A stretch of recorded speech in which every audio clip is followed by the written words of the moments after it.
Russians ang nagturo sa lolo ko na gumawa niya. Gawa sa kahoy ang mga bahay na yan? Tama ka. Pinatibay yan gamit lang ang kahoy. Paano kayo pag winter? Makinig ka, ha? Yung mga lumot nilalagay yun sa gitna ng mga troso. Mas makapal kaysa semento, hindi yun papasukin ng lamig. Kahit negative 40 degrees Celsius pa yan. Tapos pag umaraw, maaamoy mo naman yung kahoy. Napakabango nun talaga. Sobra. Ang saya. Ba't natawa ka?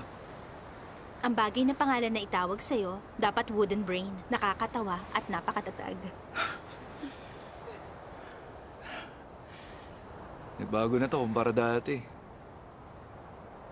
Pero yung puno, nandyan pa. Alam mo, dun sa tuktok nun, madalas ako umidlip. Doon mismo sa sanga? Dun nga. Pusa ka ba? Siyempre hindi. Ang sarap kaya matulog sa mga sanga. Nakikita mo yung kulungan ng tupa na yon? May mga tupa sa loob, di ba? Dati puro kambing dyan. Yung bakod, hanggang dibdib lang dati ang taas. Tumatalon sila. May isa pa sa banda ron. Isang beses pagka-uwi ko dati, galing sa eskwela, isang kambing ang tumalo na walang dahilan tapos biglang nagwala. Nahabol ko siya at dinampot. Napunit pantalong ko tapos nagalit pa si mama. Mas pasaway ka pa sa kambing eh. Ayun, tingnan mo yun. Yung kwadra, kulungan dati ng baboy yan. Kung pinapakain ko sila, sinusubukan ko ang sakyan ng isa para subukang kontrolin. Nagawa mo ba? Siyempre hindi, matigas ang ulo nila tsaka pasaway. Mas matigas ang ulo mo.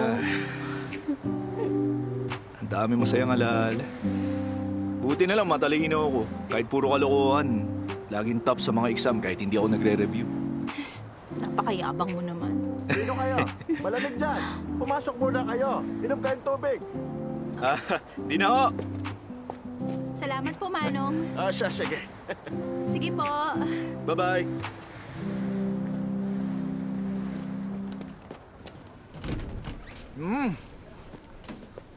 Ang sarap pa rin. Paborito ko ice cream nila dito eh. Ang lamig na nga, ice cream pa rin ang kinakain mo. Sus, panis, wala lang to.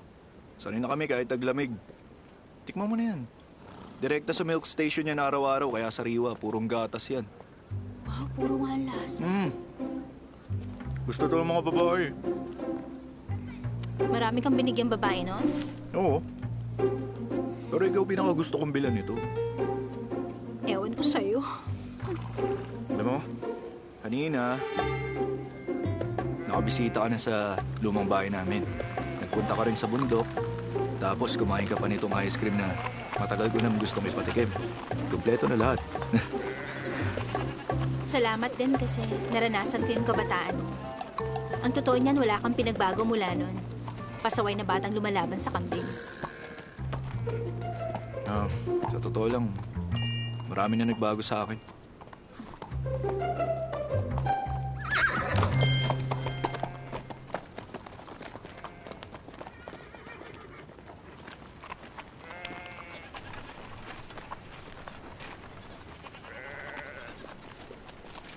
Teka, ospital ba yan? Diyan ka ba nagpapa-inject nun? Wala naman kasing iba eh. Pasok tayo, tara. Teka, wala ka namang makikita dyan eh.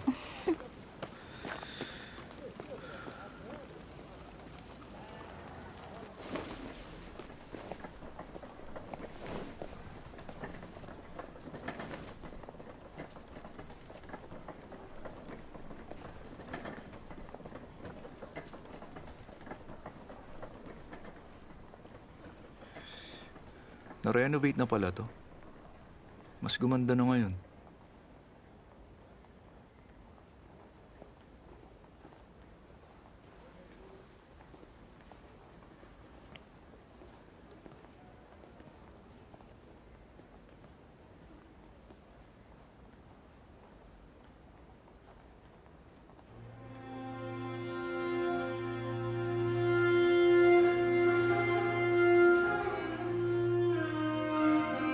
Yang Ming, sa wakas nakabalik ka na.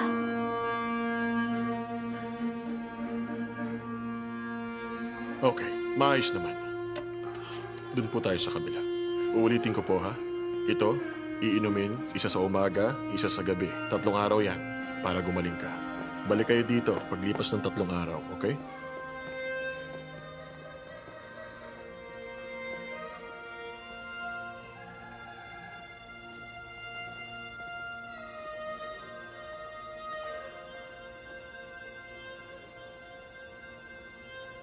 Kinuwento sa akin ng ate mo ang lahat.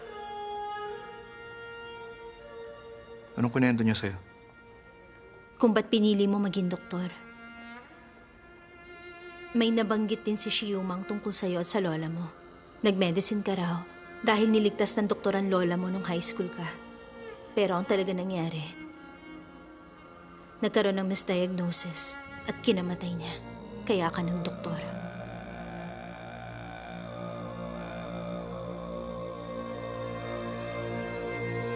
Sumama na po muna kayo sa amin dun, Lola. Tara po, aalalayan ko na kayo. Dahan-dahan po, ha? Dito po.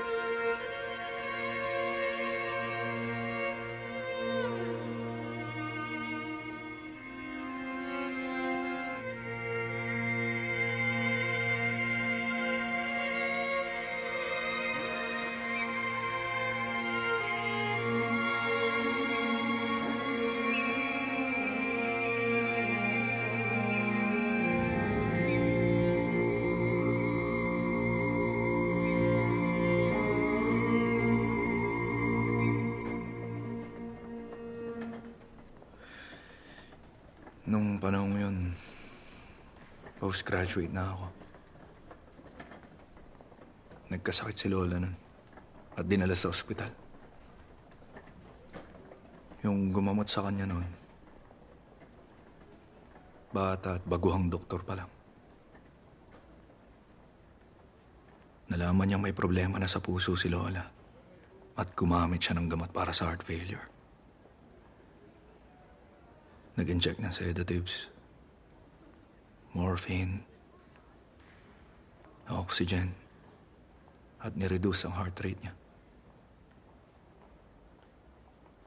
Pero kahit ganun, di niya ginawa ang pulmonary CTA. Wala palang acute heart failure si Lola, kundi pulmonary thromboembolism.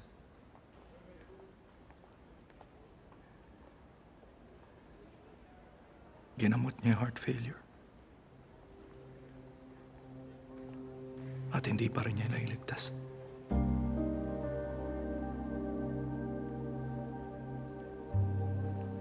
Namatay si Lola nung gabi niya.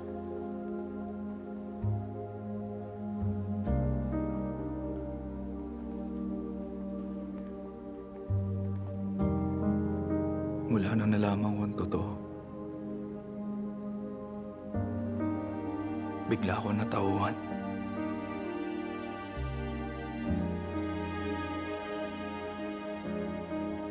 Ang mga doktor nagliligtas at nakakapinsala.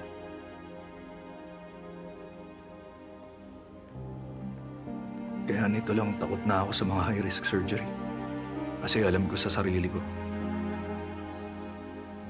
tungkulin ng mga doktor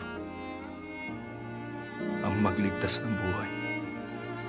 Sa mga ibang pabayang doktor, baaliwala sa kanila yun. Isang maliit na pagkakamali lang at pagpapabaya, mamamatay ang pasyente dahil pinatay ng doktor. Yung doktor na nakita natin kanina lang, siya malamang yung baguhan na tinutukoy mo. Siya nga yun. Pero hindi na siya mukhang bata ngayon. Tama ka. Ba't pumuti na yung buhok niya? Dati kasi, parang nasa 30s lang siya. Dapat ngayon, nasa early 40s lang dapat siya.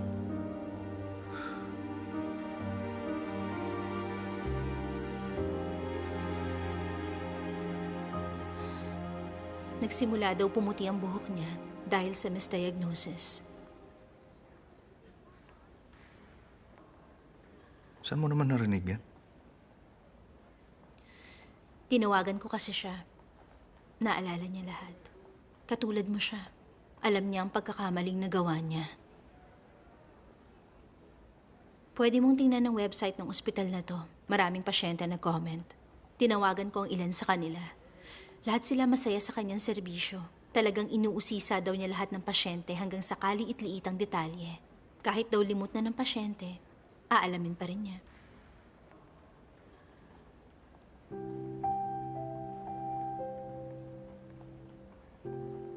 Hindi ito magiging madali. Tama. Lahat naman nagkakamali. Ang importante kung paano harapin ang mga yon. Nagkamali man siya sa lola mo noon. Mukhang bumawi na siya at nagpakabuting doktor na.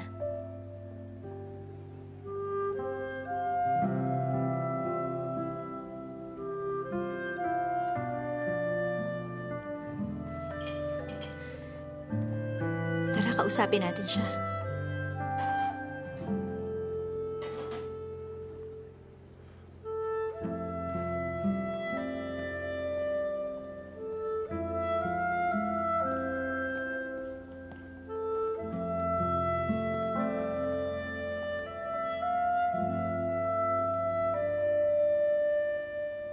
Huwag niyo pong kalilimutan ng mga bilin ko sa inyo, ha? Hindi mo ba siya kakausapin? Sabi ko baka puntahan mo siya. Pumayag naman siya.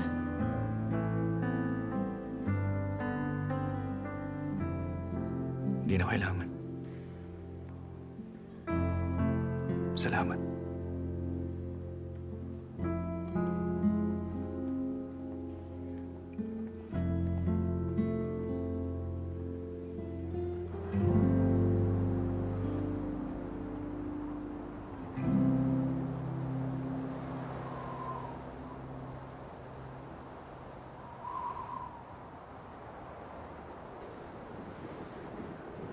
Tumawag na ako at nagtanong.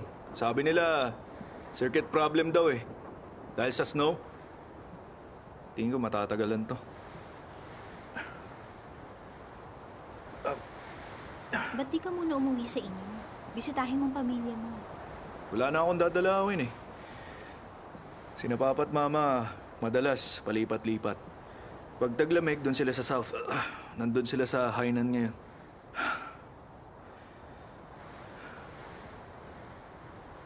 Tanda mo yung sinabi ko sa'yo noon na isasama kita dito. Itong cabin ang ini-imagine ko na. Ganda ba? Sayang lang ngayon, di pwedeng mamangka sa Argon River. Hindi mahalaga yung pamamangka. Ang importante, tinupad mo. Nadalhin ako rito. Ang ganda talaga. Higit pa to sa inakala ko.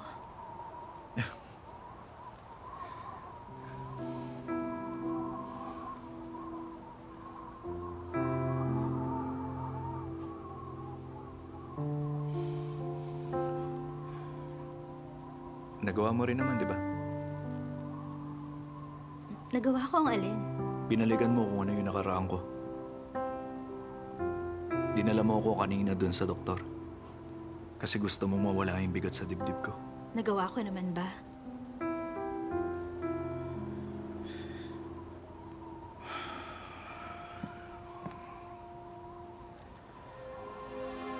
Magmula nung bumalik ako sa lugar na to, kanina ko pa iniisip. Kung bakit umalis ako dito sa simula pa lang. Kung paano ako napunta sa Angkang. At kung paano ako umabot sa ganito. Nung nakita ko yung doktor, tingin ko meron uli ako naintindihan.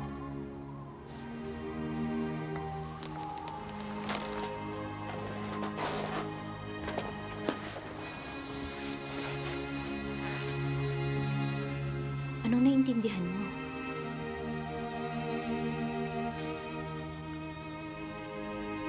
Kung paano maging mas mahusay na doktor. Pare-pareho lang ang trabaho. Lahat may kanya-kanyang tungkulin. May mga pwedeng gawin at bawal. May mga hindi kayang gawin at nagkakamali. Pero iba ang doktor. Bukod sa pasyente. Doktor lang ang inaasahan ng buong pamilya. Kahit nagkakamali na ang doktor, hindi siya pwedeng tumigil. Hindi pwedeng umatras. Dapat gawin niya ang lahat. at mas gumaling pa nang hindi humihinto. Dapat magsikap habang buhay para tumulong sa nangangailangan. Yun ang tungkulin ng mga doktor.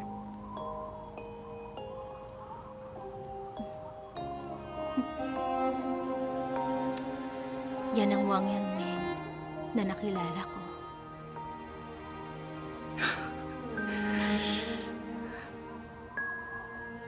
Salamat, ha.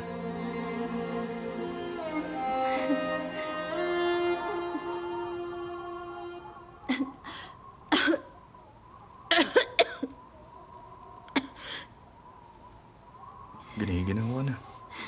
Medyo. Teka lang.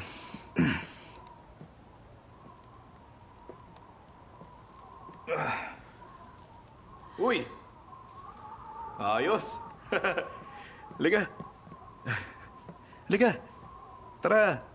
Ano yan? Para mainitan ka. Magyakap tayong dalawa. Sige ka, marami na mamamatay sa sobrang lamig ng panahon. Liga na! Seryoso ka ba? Halika, dali. Magkumot ka, ha? Sige, sige. Yan. Ano? Mainit na ba?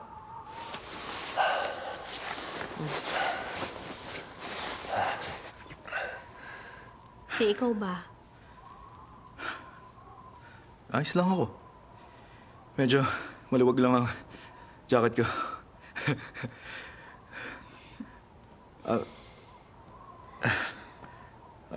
Eh, ngayon. Medyo okay na.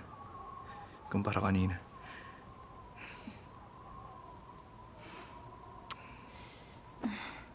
Oh, Malamig pa rin?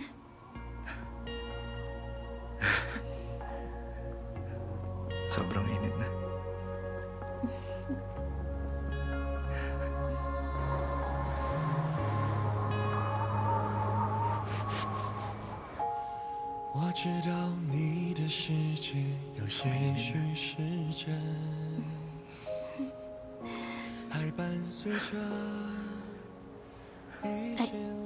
Pahawak muna. Bakit?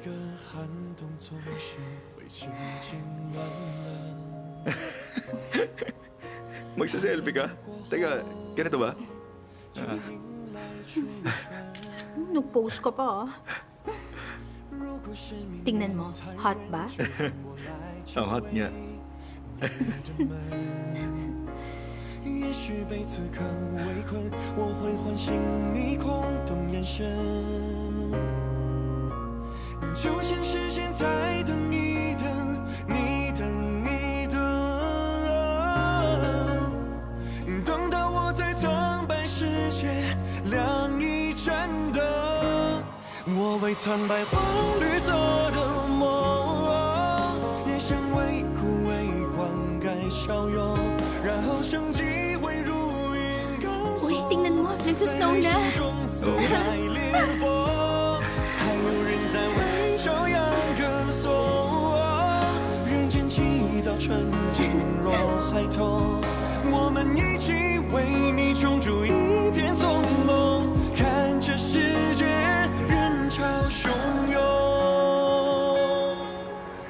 我为苍白黄绿色的梦，也像为枯萎灌溉笑容，然后生机会如云高速，在内心中撕开裂缝，还有人在为朝阳歌颂，人间祈祷纯净若孩童，我们一起为你种出一片松茸，看这世界人潮汹涌。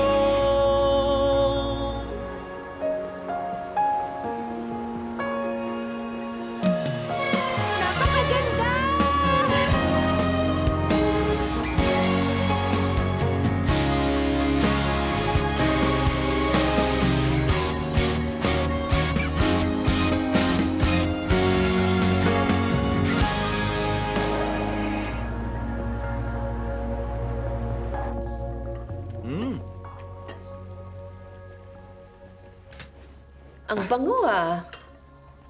Wow! Lapit na maluto. Heto.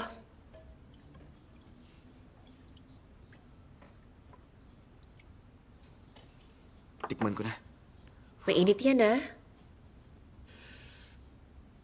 Kumusta? Ikaw naman.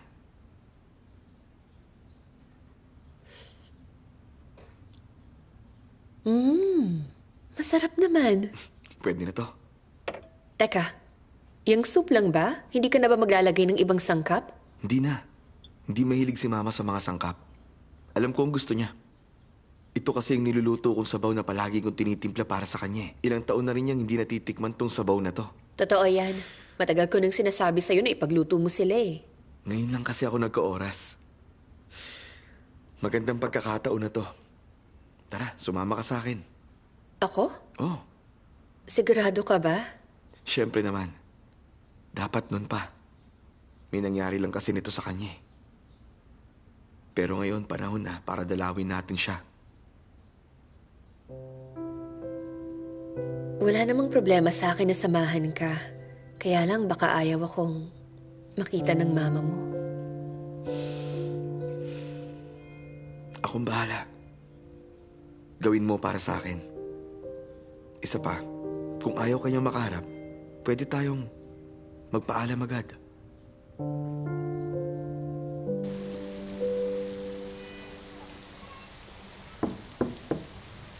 Nariyan na!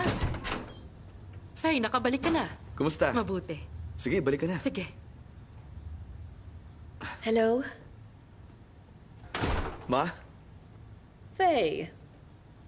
Nakabalik ka na pala. Opo. Kasama ka rin niya.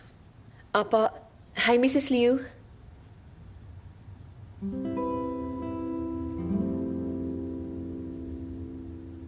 Ma? Dala ni Wangwan ang mga prutas na to. Tama. Nabanggit sa akin ni Liu Fei na marami daw po kayong mga gamot at ayaw niyo sa mga supplement, kaya nagbitbit po ako ng mga prutas. Pagaling po kayo. Salamat. Huh? Fei, wala na ako sa ospital. Bakit nagdala ka pa ng pagkain? Pinagluto po kita ng sabaw. Ikaw ang gumawa? Hindi po. Siya po ang naghanda. Talaga? Ikaw pala, anak. Kailangan ko matikman. Manang Chen? Po? Magdala ka ng mangkok. Sige po. Aba, kailan ka pa natutong magtimpla ng sabaw? Sige. Oras na para tikman niyo tong niluto kong sabaw, Ma. Akin na. Sige. Okay. Salamat. Amoy pa lang, mukhang masarap na. Tikman ko na. Masarap ba? Nagustuhan ko. Teka, kailan ka pa natutong magluto ng sabaw, anak? Si Wangwan po nagturo sa akin. Doon po sa bahay niya. Wala kayong panon para tikman ng luto ko eh. Marami na po akong alam iluto ngayon. Masarap naman. Kaso palagi ko parang kulang sa paminta. Ha? Manang Chen? Teka, huwag mo siyang utusan. Busy siya. Buti pa, ikaw na lang ang bumili sa grocery dyan lang sa baba. Wala kasi tayong paminta. Pero ngayon na ba dapat, Ma? Oo naman, bago lumamig tong sabaw.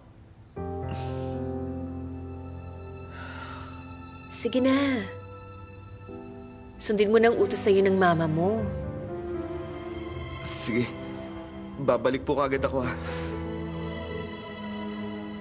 Ayos ka lang ba rito mag-isa? Oo, pwede kami mag-usap habang wala ka. Chen, Po? pakihangoy mo to, ha? Tawagan mo ako kapag may problema. Akong bahala.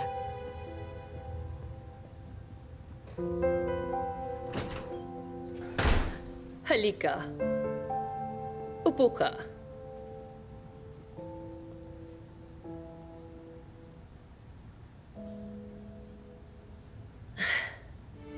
Matagal na talaga kitang gustong kausapin ng personal. Pero yung anak ko palagi niyang iniiwas na kausapin kita kasi ang gusto niyang mangyari. Tanggapin na lang kita para bang takot na takot siyang iwan ka sa akin. Pero siyempre ang gusto ko maging maayos ang lahat. Isa pa, wala akong dahilan para hindi ka tanggapin. Ayoko lang yung pinipigilan ako. Malinaw po yan. Salamat po. Ang totoo, kami po ni Liu Fei, matagal na namin gustong bumisita. Teka, sandali lang! Sandali! Bakit binata? Nagmamadali ka ba? Pawis na pawis ka!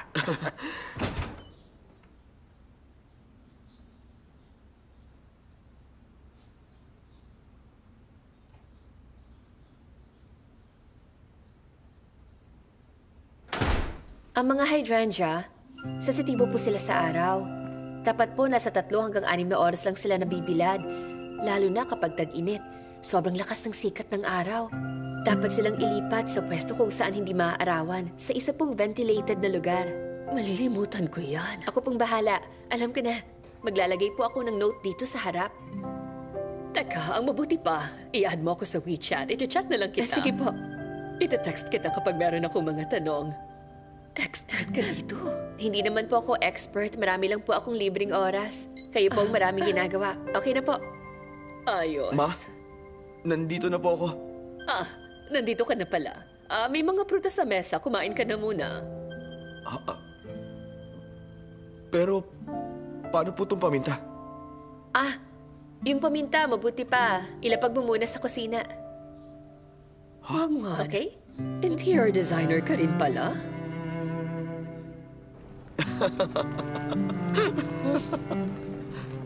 Bakit ka ba natatawa Ay, dyan? nako. Ang totoo, nagulat talaga ako sa nagtataka eh. Paano kayo biglang naging close ni Mama? Parang matagal na kayo magkakilala. Naging maganda lang ang usapan naming dalawa. Pero oo, mukhang close na nga kami. Ay, hindi talaga ako makapaniwala. Ha?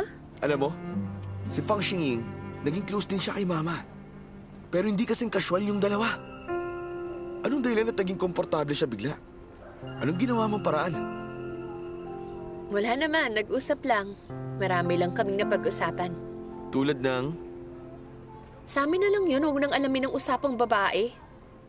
Alam mo, sa totoo lang, hindi ko inasahan na magtatagal ang relasyon yung dalawa. Pero, hindi ibig sabihin na minamaliit kita. Nagkataon lang nakilala ko ang ugali niya. Mula pa nung bata siya, wala talaga siyang pasensya at mainipin. Marami na akong pinakilala sa kanyang babae mula noon. Pero walang tumagal kahit isa, naiinis siya. Mainit din ang ulo niya. Higit sa lahat, maikli ang pasensya.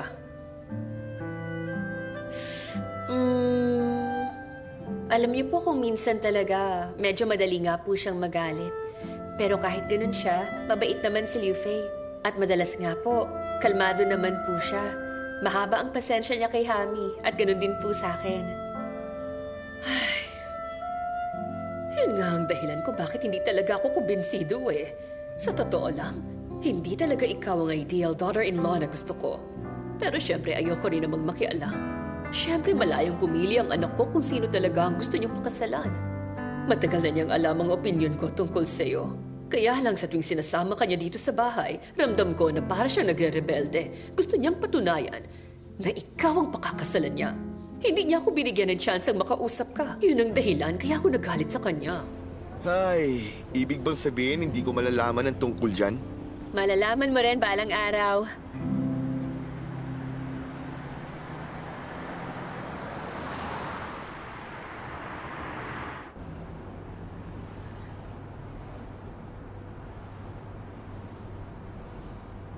Wala, teka muna. Lumampas ka na sa exit. Hindi ako lumampas. Hindi mo ba nakita yung sign sa daan? Nakita ko. Doon ang exit papuntang Yandu eh. Hindi pa ako pabalik sa Yandu. Kung hindi doon, saan ka pupunta? May gusto akong makita matagal na. Sino yan? Si Dr. Bao Xiaoxie. Alam niya nagta-travel tayong dalawa kasi nakita niya sa post ko. Bisitahin daw natin siya bago umuwi. Si Dr. Bao? Tagal na nga rin yan nawala. Pero, ba't tayo makipagkita? Kakain ng breakfast bilang pasasalamat. Hindi ka naman close sa kanya. Tsaka aabot pa tayo. Okay lang, may 2 araw pa. 2 araw? Parang may kakaiba sa'yo, ah. May binabala ka ba? Ba't nakangiti ka? Hindi kaya ako umiti. Anong hindi? Kitang-kita kong itsura mo eh. Bigla ka na pangiti dyan. Ano yung plano mong yan, ha? Wala nga akong plano.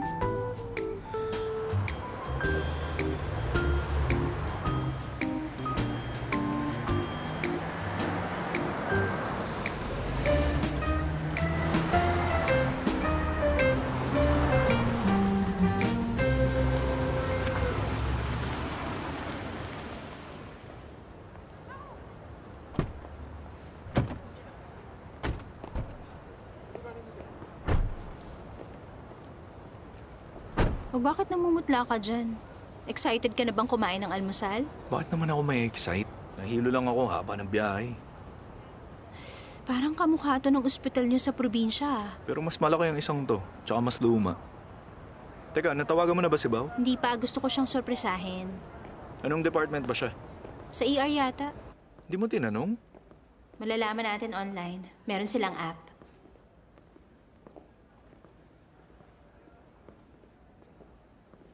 Papuntahin mo siya sa ward bukas ng tanghali. Dr. Lou, sumasakit daw pong dibdib niya. Pakicheck niyo po muna. Saan banda? Oo, Dok. Sumasakit din ang tiyan ko. Dibdib ba talaga o tiyan? Pareho po. Masakit? Konti lang po. Dito. Wala po. Natulala ka. Dito. Wala po, Dok. Dito. Ayan, dyan. Namamaligmata lang ba ako? Yan, Dok. Masakit. Malayo sa puso yan. Tingin ko gastroenteritis yan. Magpa-lab test na muna. Sige po, Doc. Nurse. Po? Huwag ka nang umorder dun, ha.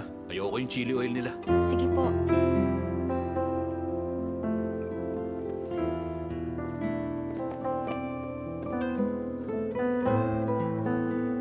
Doc, galing po ako sa billing. Tinatanong po nila yung test results.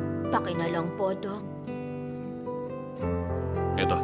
Dr. Lou, paano nga pala iinumin yung gamot? Nalimutan ko yung instruction eh. Sabi ko na nga ba, malilimutan mo eh. Kaya sinulat ko mismo sa kahon. Eto, kita mo?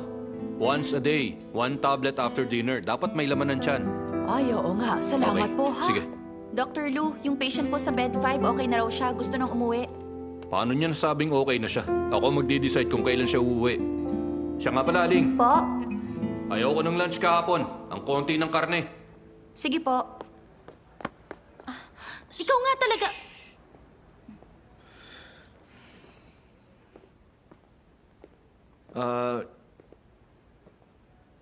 Excuse, Doc. Meron akong kaibigan na uututin eh. May gamot ka ba?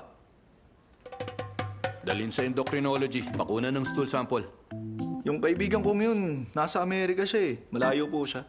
Niloloko mo ba ako? Nasa Amerika pala eh. Bakit sa akin ka nagtatanong? Doon siya magpa-check. Malala na po kasi yung sintomas ng kaibigan kong yun sa Amerika. Malihim at napakasinungaling. Magagamot mo kaya siya?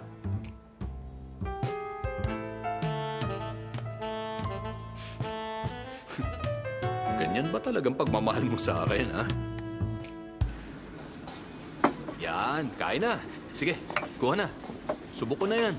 Yung chili sauce, napakasarap niyan. Yung may-ari ang gumagawa niyan. Balatan ko na yung bawang. Sige. Panalo to. Alam nyo, pagkatapos nyo rito kumain, hindi nyo napapansinin lahat ng ibang noodle shop. Teka. Galing ba tong noodles sa Amerika? Noodles made from California. Maniwala kayo sa akin. Hindi masaya doon. Puro steak at hamburger ang pagkain. Ay, hindi ako sanay. Huwag mo nang ibahin yung usapan, nabuking ka ni. Sige, ayoko na. Ganito. Pag alis ko sa Angkang, dito ako dumiretso sa kanya. Hinanap ko si Chue. Hindi ako nag-Amerika. Hindi ko nakita yung sikat na rebulto may hawak ng torch. Hindi talaga. Yan, umamin na ako, ha? Sige lang, pagtawanan niyo ako. Teka, Louie. Ibig sabihin dumiretso ka sa ospital na to pagkaalis mo sa Angkang?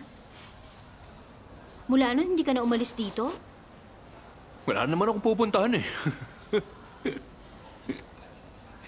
Natouch naman ako dun. Sobrang laki ng sinakripisyo mo para sa minamahal mo. Nakakabilib ka.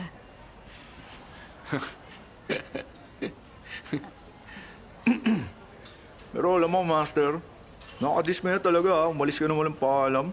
Ilang beses ko na siyang kinukumbinsi mula no, nahihiya lang siya. Totoo yun. Teka, may balita ka kay Dr. Su. Alam mo na? Umalis na rin siya. Alam mo pala. Nakakausap mo pa siya? Araw-araw niyang binabrowse ang official website ng Angkang Hospital. Tsaka yung mga social media page ng mga kaibigan niya. Ay, naku, madalas niya yung gawin. Hindi kaya. Anong hindi? Pinag-aralan mo pa nga kung paano i-hide yung number mo kay Dr. Su para palabasin na nasa Manhattan ka. Nga pala. Masarap din yung isda nila dito. Nalimutan kong umorder. Sandali lang, ha? Teka. Kaya lang, susundan ko lang siya. Sandali.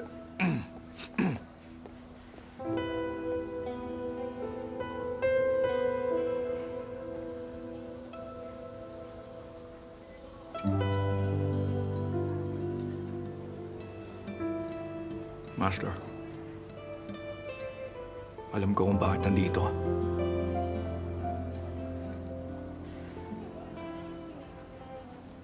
Sigurado din ako na hindi ganun karami ang surgery dito.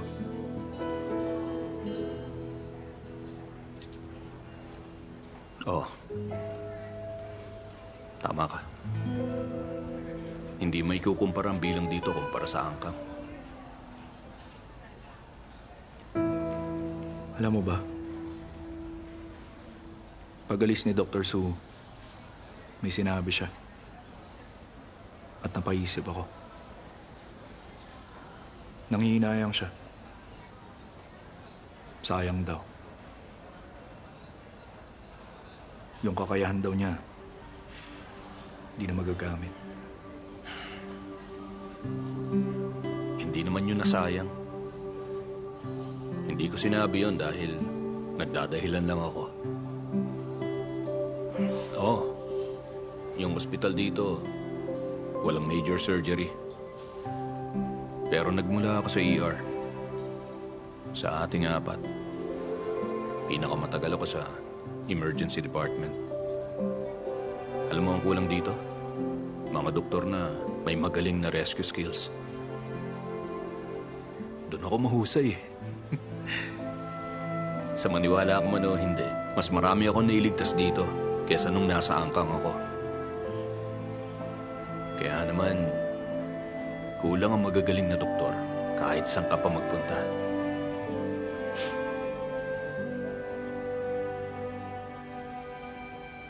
Masaya ka na ba rito? Sapat na to sa'yo? Sakto lang. Kontento na ako. Isa pa, meron akong goal. Yang si Miss Bao, bago tuluyang maging si Mrs. Lu, dito lang ako.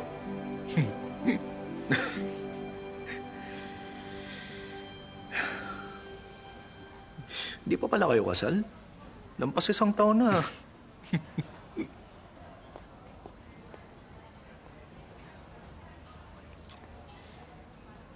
Ano na bang relasyon yung dalawa? Ano pa ba? Siyempre kami na. Naging kayo agad pagdating niya? Oo eh. Iniwan niya lahat para sa akin. Sino bang hindi kikiligin dun? Naisip ko kasi kung magpapakipot pa ako, magmumukha naman akong mayabang at parang ang spoiled ko na. At saka isa pa, gusto ko naman talaga siya. Uy, nag-propose na ba siya? Nag-propose na siya 1 beses, pero hindi ako pumayag. Anong dahilan? Anong gagawin niya pagkasal na kami? Mananatili lang siya sa ospital na to habang buhay. Alam ko namang siyang top doctor sa Angkang. Pakiramdam ko kasi, sisirain ko lang yung career niya. Alam ba niyang iniisip mong yan? Siyempre alam niya, pero binabaliwala niya. Alam naman nating lahat na kung umasta siya, parang lagi siya mentor ni Yang Ming, di ba? Pero kung may pakikinggan siyang tao, si Yang Ming lang ang makakagawa. Kaya sana, makumbinsin niyo siya. Para bumalik na siya.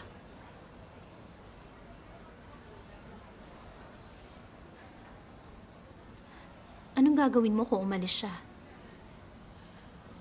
Wala naman. Ang totoo, hindi ko pa alam eh. Pero kapag hindi siya bumalik doon, hindi ko makakalimutan yung tungkol pa rin doon. O sige na, tama ng kwento tungkol sa amin. Nabalatan ko na yan. Hello? Louie! May emergency raw sa ospital!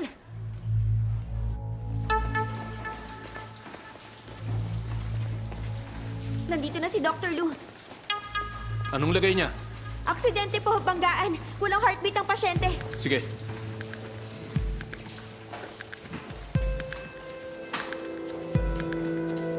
Lipat na. 1, 2, 3.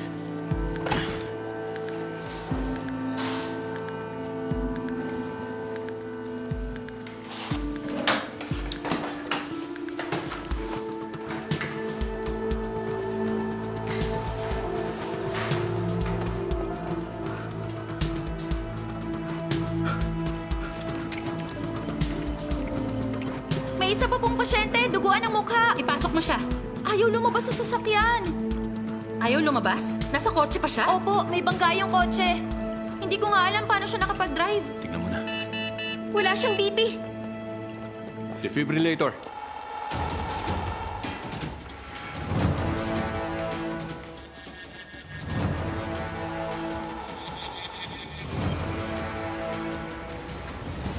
Sir, mag-isa ka lang ba dyan sa loob?